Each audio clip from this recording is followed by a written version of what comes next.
நான் குருவின் முன்னால் அசைந்தாடிய குருத்தோலை பேசுகிறேன். அவனியில் வந்த தேவனின் கடைசி பவனியில் வந்தவன் நான். இயேசுவை குருசுக்கு வழியனுப்பிய குருத்தோலை நான். அவர் எருசலேமில் நுழைந்தபோது கிளைகள் வரவேற்பு கடிதம் வாசித்தன. ஆடைகள் மேடைகள் அமைத்தன. கழுதையின் பாதங்களும் காயமின்றி நடந்தன. நான் கவனித்துக் கொண்டிருந்தேன்.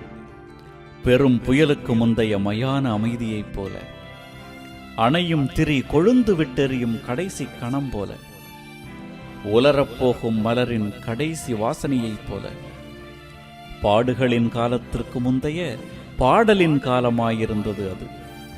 விடைபெற்ற உயிரை மீண்டும் லாசருக்குள் அடைபட வைத்தவர் என உதடுகள் உச்சரித்து திரிந்தன. பாலகர்களின் வாய்களில் புகழ் ஒலிகள் சிறகடித்து பறந்தன. மீட்பரின் வருகையால் தெருக்களெங்கும் திருவிழா கோலம்.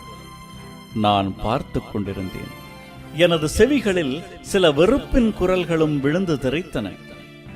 அவர்கள் இறைவனை விரட்டிவிட்டு இறைவாக்கை துருவிக் கொண்டிருப்பவர்கள்.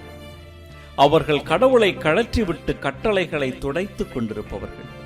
அவர்கள் ஆண்டவனை அகற்றிவிட்டு ஆலயத்தை கழுவிக் கொண்டிருப்பவர்கள். மக்கள் இயேசுவை நெருங்கினர். அங்கே மகிழ்ச்சி நிலவியது. குருக்கள் இயேசுவை நெருக்கினர். அங்கே வன்மம் உலவியது. நான் பல நிகழ்வுகளின் சாட்சியாய் நிலைகுலைந்த இலையானேன்.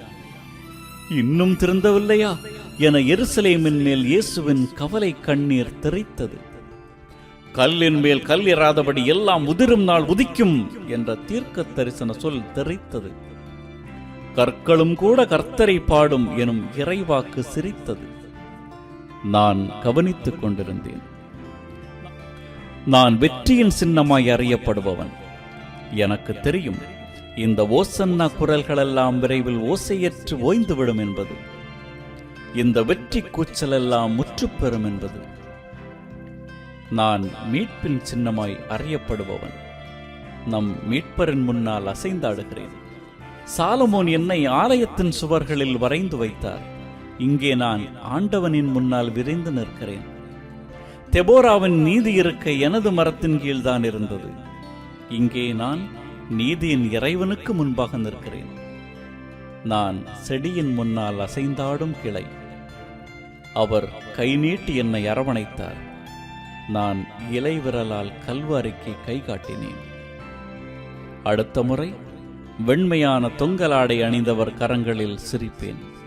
அப்போதும் இயேசுவுக்கு முன்னால் தான் இருப்பேன். என்னை ஏந்திக் கொள்ள தயாராகுங்கள்.